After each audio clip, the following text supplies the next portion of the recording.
पिछले अध्याय में हमने जाना था साधु संग का अर्थ, कि असली साधु कौन है, और आज के अध्याय का विषय है सत शास्त्र क्या है और झूठा शास्त्र कैसे पहचाने। यह सुनने के बाद शास्त्र पढ़ने का तरीका बदल जाएगा। बहुत से लोग शास्त्र पढ़कर स्वयं को ज्ञानी मानने लगते हैं। वे कहते हैं, मैं यह जानता हूं, मैं वह जानता हूं। यह शास्त्र अभ्यास का विपरीत फल है। सच्चा शास्त्र अभ्यास व्यक्ति को यह दिखाता है कि वह कितना कम जानता है। जहां यह बोध प्रकट होता है, वहीं से वास्तविक सीख आरंभ होती है। इस सत्संग में वशिष्ठ जी और राम के बीच कई प्रश्नोत्तर होते हैं। उनमें से कोई एक विशेष प्रश्न सत्संग के बाद आपके लिए भी होगा, इसलिए सत्संग को पूरा गहराई से सुने। और अब हम बिना किसी रुकावट के, बिना लय को तोड़े, निरंतर गहरी धारा में सत्संग का आरंभ करते हैं। जब वशिष्ठ मुनि ने साधुसंग के प्रभाव और उसकी परिपक्वता का वर्णन कर दिया, तब राम के मन में एक अत्यंत स्वाभाविक जिज्ञासा उठी। यदि साधुसंग से दृष्टि शुद्ध होती है, यदि साधु की अवस्था स्वयं उपदेश बन जाती है, तो फिर शास्त्रों का अध्ययन क्यों आवश्यक बताया गया है? क्या शास्त्र केवल शब्दों का संग्रह हैं, या उनमें भी कोई जीवंत शक्ति है? इसी प्रश्न के उत्तर में वशिष्ठ सत शास्त्र अभ्यास का विवेचन आरंभ करते हैं। वशिष्ठ कहते हैं, हे राम, सत शास्त्र अभ्यास का अर्थ पुस्तकों का ढेर लगाना नहीं है। नहीं, सत शास्त्र अभ्यास का अर्थ यह है कि शास्त्रों के वाक्यों को कंठस्थ कर लिया जाए। सत शास्त्र अभ्यास का वास्तविक अर्थ है उस दृष्टि का अभ्यास करना जिसकी ओर शास्त्र संकेत करते हैं। शास्त्र स्वयं सत्य नहीं है, वे सत्य की ओर ले जाने वाले संकेत मात्र हैं। हे राम, जैसे कोई व्यक्ति उंगली से चंद्रमा की ओर संकेत करे तो बुद्धिमान व्यक्ति चंद्रमा को देखता है, उंगली को नहीं। वैसे ही सत शास्त्र अभ्यास में बुद्धि का कार्य यह है कि वह शब्दों के पार देखे। जो शब्दों में उलझ जाता है, वह शास्त्र में नहीं, केवल भाषा में अटक जाता है। वशिष्ठ कहते हैं, सत शास्त्र वही है जो पढ़ने वाले को हल्का कर दे। जिस शास्त्र को पढ़कर मन में भय बढ़े, अहंकार बढ़े, विवाद की प्रवृत्ति बढ़े, वह सत शास्त्र नहीं हो सकता। सत शास्त्र का पहला लक्षण यही है कि वह साधक के भीतर विनम्रता उत्पन्न करे। हे राम, बहुत से लोग शास्त्र पढ़कर स्वयं को ज्ञानी मानने लगते हैं। वे कहते हैं, मैं यह जानता हूं, मैं वह जानता हूं। यह शास्त्र अभ्यास का विपरीत फल है। सच्चा शास्त्र अभ्यास व्यक्ति को यह दिखाता है कि वह कितना कम जानता है। जहां यह बोध प्रकट होता है, वहीं से वास्तविक सीख आरंभ होती है। वशिष्ठ कहते हैं, सत शास्त्र अभ्यास का उद्देश्य निष्कर्ष देना नहीं है, उसका उद्देश्य दृष्टि को शुद्ध करना है। निष्कर्ष मन को कठोर बनाते हैं, दृष्टि की शुद्धता मन को कोमल बनाती है, और कोमल मन ही सत्य को धारण कर सकता है। हे राम, शास्त्र अभ्यास तभी सार्थक होता है जब वह जीवन से जुड़ा हो। यदि शास्त्र पढ़ने के बाद भी जीवन में क्रोध वही का वही रहे, लोभ वही का वही रहे, अहंकार वही का वही रहे, तो समझ लेना कि शास्त्र केवल पढ़े गए हैं, अभ्यास में नहीं आए। वशिष्ठ कहते हैं, सत शास्त्र अभ्यास का अर्थ है शास्त्र पढ़ने के बाद अपने जीवन को देखना। शास्त्र दर्पण है, वे तुम्हें यह दिखाते हैं कि तुम कहां उलझे हुए हो। यदि दर्पण देखने के बाद भी चेहरा साफ न किया जाए, तो दर्पण का क्या दोष? हे राम, शास्त्र अभ्यास का एक बड़ा लाभ यह है कि वह साधक को अपने अनुभवों को समझने की भाषा देता है। भीतर अनेक अनुभव घटते हैं, पर भाषा के अभाव में साधक भ्रमित हो जाता है। शास्त्र अनुभव को दिशा देते हैं, उसे स्पष्ट करते हैं और भ्रम से अलग करते हैं। वशिष्ठ कहते हैं, पर ध्यान रहे, भाषा साधन है, साध्य नहीं। यदि साधक भाषा को ही पकड़ ले, तो अनुभव पीछे छूट जाता है। इसलिए सत शास्त्र अभ्यास में सदा यह स्मरण रहना चाहिए कि शब्द सीढ़ी हैं, मंजिल नहीं। हे राम, शास्त्र अभ्यास का दूसरा महत्वपूर्ण पक्ष है पुनरावृत्ति। शास्त्र एक बार पढ़ लेने से नहीं खुलते। जैसे जैसे साधक की दृष्टि बदलती है, वैसे वैसे वही शास्त्र नए अर्थ प्रकट करते हैं। जो शास्त्र आज कठिन लगता है, वही कल सरल हो जाता है, और जो आज सरल लगता है, वही कल गहराई दिखाता है। वशिष्ठ कहते हैं, इसी कारण शास्त्रों को जीवित कहा गया है। वे साधक के साथ साथ विकसित होते हैं। यदि साधक स्थिर रह जाए तो शास्त्र भी उसके लिए स्थिर हो जाते हैं, पर यदि साधक भीतर से परिपक्व होता जाए तो शास्त्र भी उसके लिए नए द्वार खोलते जाते हैं। हे राम, सत शास्त्र अभ्यास का एक और सूक्ष्म लाभ यह है कि वह साधक को अपने विचारों से दूरी बनाना सिखाता है। जब साधक शास्त्र पढ़ता है तब वह देखता है कि जिन विचारों को वह अपना समझ रहा था वे विचार शताब्दियों पहले भी व्यक्त किए जा चुके हैं। इससे विचारों का अहंकार ढीला पड़ता है। वशिष्ठ कहते हैं, यही ढीलापन शम की ओर ले जाता है। जब विचारों को अंतिम सत्य नहीं माना जाता तब मन स्वाभाविक रूप से शांत होने लगता है। इस प्रकार सत शास्त्र अभ्यास वैराग्य और शम दोनों को पुष्ट करता है। हे राम, यह भी आवश्यक है कि साधक विवेकपूर्वक शास्त्रों का चयन करे। सभी ग्रंथ, सभी वचन, सभी शिक्षाएं सत शास्त्र नहीं होती। सत शास्त्र वही है जो स्वतंत्रता की ओर ले जाए, भय की ओर नहीं। जो निर्भरता बढ़ाए वह सत शास्त्र नहीं हो सकता। वशिष्ठ कहते हैं, यदि कोई शास्त्र तुम्हें डराए, यदि वह कहे कि बिना इसके तुम नष्ट हो जाओगे, तो समझ लेना कि वह शास्त्र सत्य से नहीं, सत्ता से जुड़ा हुआ है। सत शास्त्र निर्भय बनाता है। वह कहता है, सत्य तुम्हारे भीतर है, बाहर नहीं। हे राम, सत शास्त्र अभ्यास का अंतिम उद्देश्य यही है कि एक दिन शास्त्र की आवश्यकता भी समाप्त हो जाए। शास्त्र नाव है। नदी पार होने तक नाव आवश्यक है, पर नदी पार करने के बाद नाव को सिर पर ढोना मूर्खता है। वशिष्ठ कहते हैं, इसलिए शास्त्र को न पकड़ो, न त्यागो, उनका उपयोग करो। जैसे जैसे दृष्टि स्पष्ट होती जाएगी, वैसे वैसे शास्त्र का बोझ अपने आप हल्का होता जाएगा। हे राम, यह सत्संग का पहला प्रवाह है। यह शास्त्र को अधिकार नहीं, सहयोगी के रूप में देखने की दृष्टि देता है। आगे यह और गहरा होगा, जहां शास्त्र, अनुभव और मौन एक ही प्रवाह में मिलते दिखाई देंगे। अब वशिष्ठ मुनि सत शास्त्र अभ्यास के उस सूक्ष्म पक्ष को खोलते हैं, जहां शास्त्र केवल पढ़ने की वस्तु नहीं रह जाते, बल्कि साधक के जीवन में उतरने लगते हैं। वे कहते हैं, हे राम, जब तक शास्त्र केवल बुद्धि का विषय रहते हैं, तब तक वे दूर रहते हैं, और जब शास्त्र जीवन का दर्पण बन जाते हैं, तभी वे सत शास्त्र कहलाते हैं। वशिष्ठ कहते हैं, बहुत से लोग शास्त्र इसलिए पढ़ते हैं कि उन्हें कोई आधार मिल जाए। वे चाहते हैं कि शास्त्र उनके विचारों की पुष्टि कर दें। यह शास्त्र अभ्यास नहीं है, यह अहंकार का सहारा लेना है। सत शास्त्र अभ्यास वह है जहां शास्त्र तुम्हारे विचारों को चुनौती दें, उन्हें असहज करें और तुम्हें अपने भीतर झांकने को विवश करें। हे राम, सत शास्त्र अभ्यास का एक बड़ा लक्षण यह है कि पढ़ते समय मन बार बार रुकता है। यदि कोई शास्त्र तेजी से पढ़ा जा रहा है, बिना भीतर कोई हलचल पैदा किए, तो समझ लेना कि वह अभ्यास नहीं बन पाया है। जहां शास्त्र सच में काम करते हैं, वहां पढ़ने वाला कई बार ठहर जाता है, मौन में चला जाता है। वशिष्ठ कहते हैं, यह ठहराव ही शास्त्र का जीवित होना है।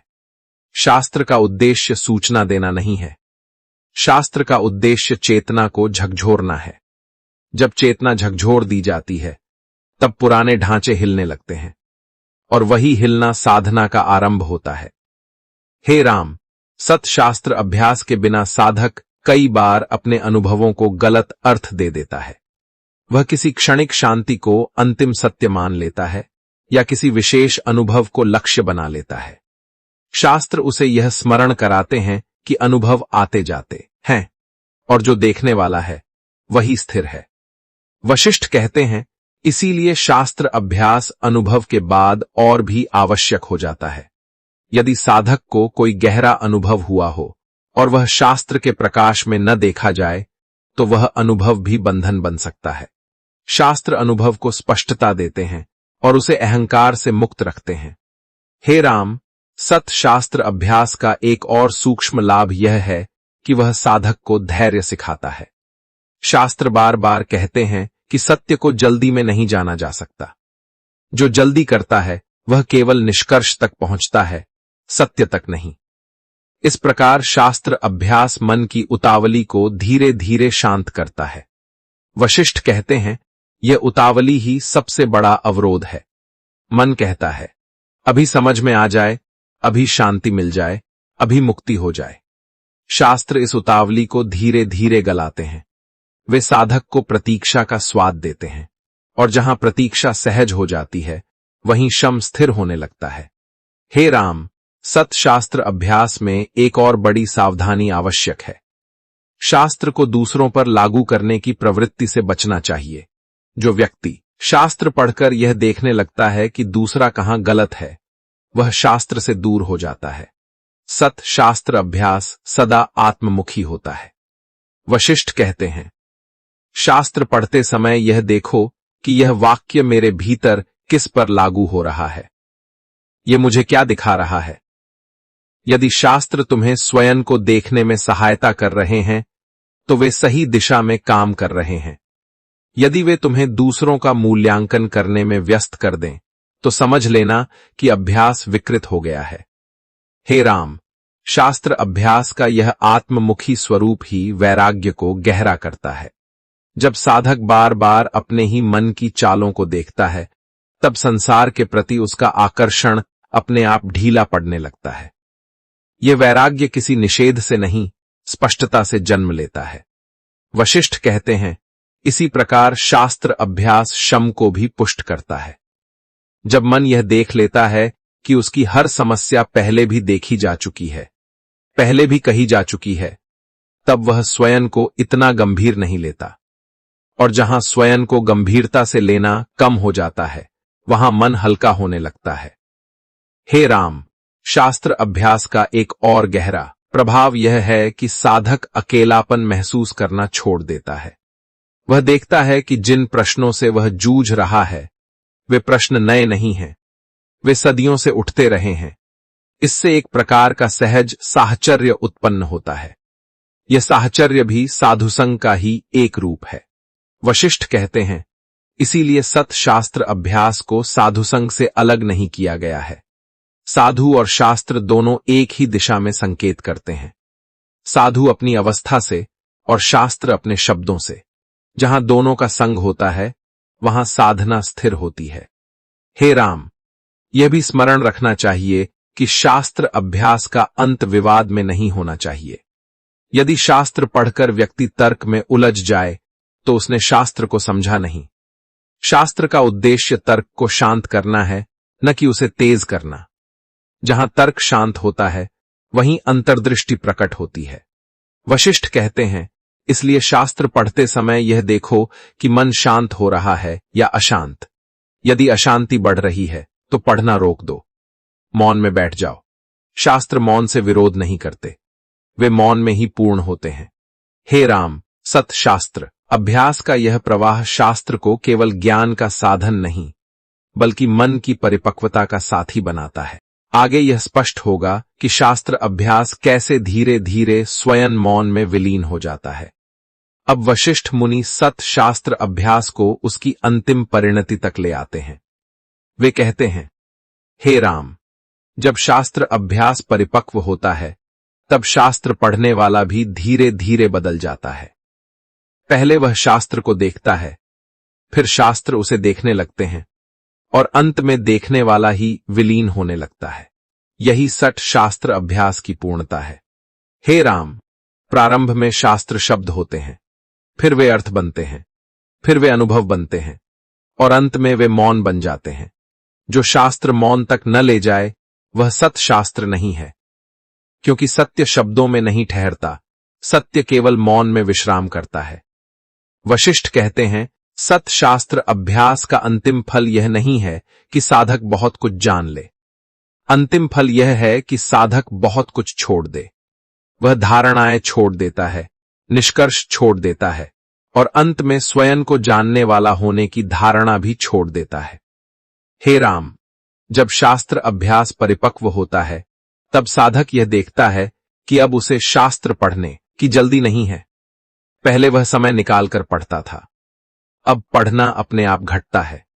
कभी कोई वाक्य भीतर गूंज उठता है, कभी कोई अर्थ स्वयं स्पष्ट हो जाता है।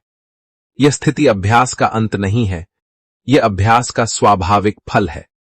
वशिष्ठ कहते हैं, इस अवस्था में साधक को यह भी स्पष्ट हो जाता है कि शास्त्रों में जो कहा गया है वह कोई नई बात नहीं है। वह तो सदा से उपस्थित था, केवल अनदेखा था।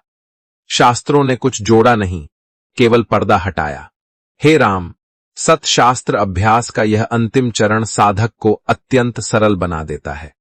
अब वह जटिल प्रश्न नहीं पूछता, वह बड़े सिद्धांतों में उलझता नहीं, वह जीवन को सीधा देखने लगता है। जो घट रहा है उसे वैसा ही देखता है।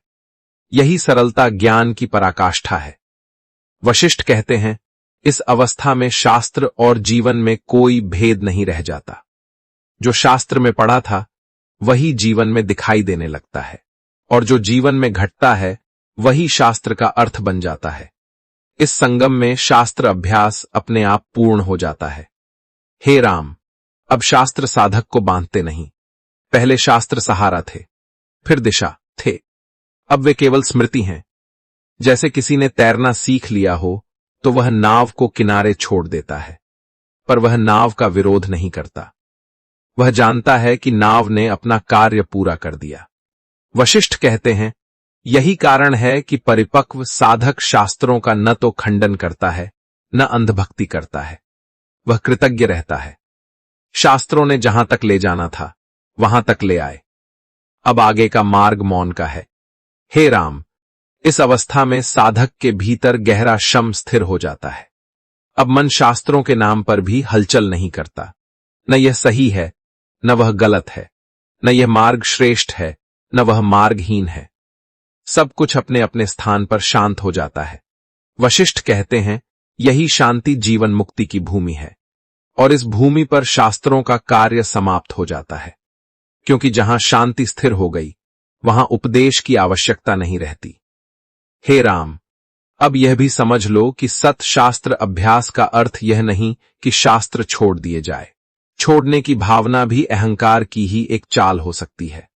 सत शास्त्र अभ्यास का अर्थ है शास्त्रों से मुक्त हो जाना, शास्त्रों के विरोधी हो जाना नहीं। वशिष्ठ कहते हैं, जब शास्त्र अभ्यास अपने चरम पर पहुंचता है तब साधक किसी से यह नहीं कहता कि पढ़ो या मत पढ़ो। वह किसी को मार्ग नहीं देता, क्योंकि वह जानता है कि प्रत्येक साधक की यात्रा अलग है। जो किसी के लिए सहायक है वही किसी और के लिए बोझ बन सकता है। हे राम, इस अवस्था में साधक स्वयं जीवन बन जाता है। उसका आचरण ही शास्त्र बन जाता है। उसकी उपस्थिति ही उपदेश बन जाती है। वह न जानबूझकर सिखाता है, न जानबूझकर छुपाता है। वह जैसा है वैसा ही रहता है। वशिष्ठ कहते हैं, यही कारण है कि ज्ञानी पुरुष बहुत साधारण दिखाई देता है। उसमें कोई विशेष चमक नहीं होती, कोई आध्यात्मिक प्रदर्शन नहीं होता, पर उसके पास बैठकर मन अपने आप शांत हो जाता है। यही शास्त्र अभ्यास की अंतिम गवाही है। हे राम, अब शास्त्र पढ़ने वाला भी धीरे धीरे विलीन हो जाता है। पहले था पाठक, फिर था साधक, और अब केवल जीवन रह जाता है। न पढ़ने वाला, न पढ़ाया गया, केवल जो है वही है। वशिष्ठ कहते हैं, जैसे शास्त्र अभ्यास अंततः मौन में विलीन होता है, वैसे ही यह वचन भी अब मौन की ओर संकेत कर रहे हैं। शब्दों ने अपना कार्य पूरा कर लिया है, और यहां सत्संग की पूर्णता के साथ अब बारी आती है उस प्रश्न की जो इस सत्संग के ज्ञान को आपका अनुभव बना देगा। प्रश्न इसलिए कि यह आपके ज्ञान को दृढ़ करेगा, और उत्तर इसलिए कि यह अन्य साधकों का मार्गदर्शन करेगा। आज का प्रश्न सुनो। प्रश्न यह है कि शास्त्र अभ्यास का अंतिम उद्देश्य क्या है। इस प्रश्न का उत्तर आप खुद से पूछिए, और कम से कम शब्दों में कमेंट बॉक्स में लिख दीजिए। और यह भी देखिए कि अन्य साधकों ने अपने अनुभव से कमेंट में इसका क्या उत्तर लिखा है। अगर आपका भी कोई प्रश्न है तो आप भी पूछिए, हम उसको सुलझाने का प्रयास करेंगे। साधक भी यथासंभव एक दूसरे के प्रश्नों का उत्तर दें। इससे सुना हुआ ज्ञान सूक्ष्म और दृढ़ होगा। एक दूसरे साधक के अनुभव अन्य के लिए मार्गदर्शन का काम करेंगे। योग वशिष्ठ महारामायण के सभी अध्यायों को क्रम अनुसार सुनने के लिए चैनल की प्लेलिस्ट में जाएं या अभी स्क्रीन पर क्लिक करें। अगले अध्याय में हम जानेंगे कि बुद्धि प्राप्ति का वह कौन सा रहस्य है जो शास्त्रों में छिपा है। हरि ओम तत्सत। हरि ओम, हरि ओम, हरि ओम।